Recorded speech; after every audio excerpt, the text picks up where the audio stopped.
Dünya Ana Dili Günü'nü təbrik edəcəm hamımıza.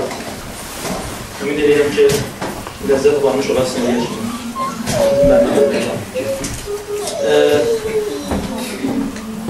Ladies and gentlemen, I wish you have had a good time so far. So now, I would like to introduce Mrs. Rachel Loftus, Program Manager of Hormonous Community, Leeds City Council, please.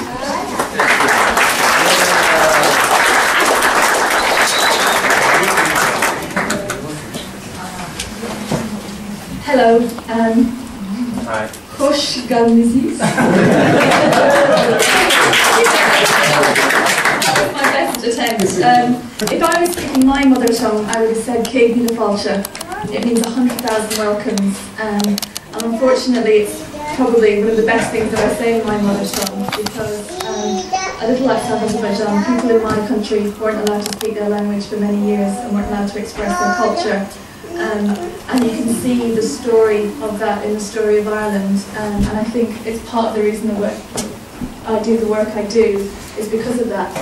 My own name is Rachel Loftus, but in Irish it's Lochnan. And when the English soldier came to do the census, and he said, "What's your family name?" And I said, "Lochnan." I said, "What?" And they said, "Lochnan." He said, "What?" And then he said, "Lochnan." He said, Loftus, and he wrote it down, and that's how we got my family name. And it's because, like many stories, he was a soldier, a young soldier who had no choice to be in the army, and he was from a small town called Loftus, near the north of Yorkshire, and that was the nearest he could do. So I think sometimes stories are big stories about history, and sometimes they're small stories about a soldier who couldn't hear a name right. And I think that's some of the things that we have to remember when we're talking about mother tongue. Sometimes it's a big political dimension, but sometimes it's actually a very small personal story to be had. I think the other thing about language is its power.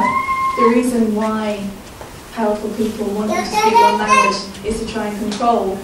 And there's a famous Irish author, James Joyce, and he was one of the greatest authors in the English language. And he was speaking one day and somebody said to him, "Oh, you can't claim to be an Irish author if you don't write in Irish." And he said, "You gave me the language, but I taught you how to speak it." And it's because he found his own expression in that and ways of fighting back. And I think if you think about language's power, being able to speak two languages is very powerful. And you know, when I grew up, my mum would say things to us when we were out in public, and it was a way of communicating just between us. And there's a really good Irish phrase, and it's called "negéiste," and it means don't say what you're about to say because somebody here might be offended by it. And it's a very useful phrase, and I think every language has some of those phrases.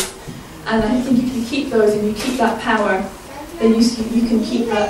And the fact that Irish is not dead language, there are 1,000 people twittering in Irish as we speak. The power of the new modern media to keep languages alive is something unthinkable. And so if you talk about histories told by the victors, actually the stories need to be told by the victors. So to become the victor, you must keep telling the stories and you must keep speaking your own language wherever and however possible. And that's just my own personal narrative on that. The work I do in Leeds is beautifully called Harmonious Communities. And it's a very noble aspiration. I think we all know and we all recognise actually a lot of communities aren't harmonious, and a lot of interactions between communities are less than perfect and less than strong. But unless we try and make them better, we won't achieve anything. And I'm working particularly on making Leeds an intercultural city. There's a phrase or a programme at the moment led by the Council of Europe to make cities declare their intent, to nail their colours to the mast and say, we want to be an intercultural city. We didn't just become one by accident. We don't want to be one. We're not ashamed of the people and the cultures that are in our walls. It makes us stronger and it makes us more proud. Because the ways of administrating cities in the past have been things like guest worker policies.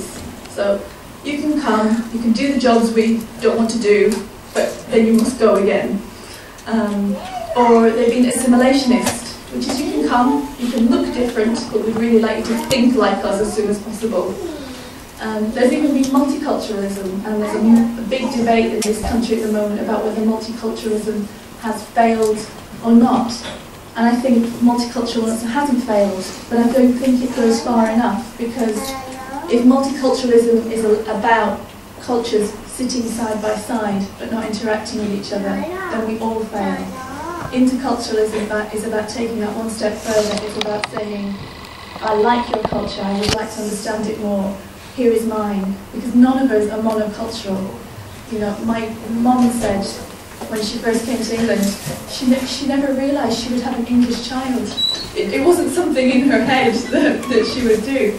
And so she can't hate the English because she has an English child and she will have English grandchildren. And so she has to engage in that culture because she won't survive.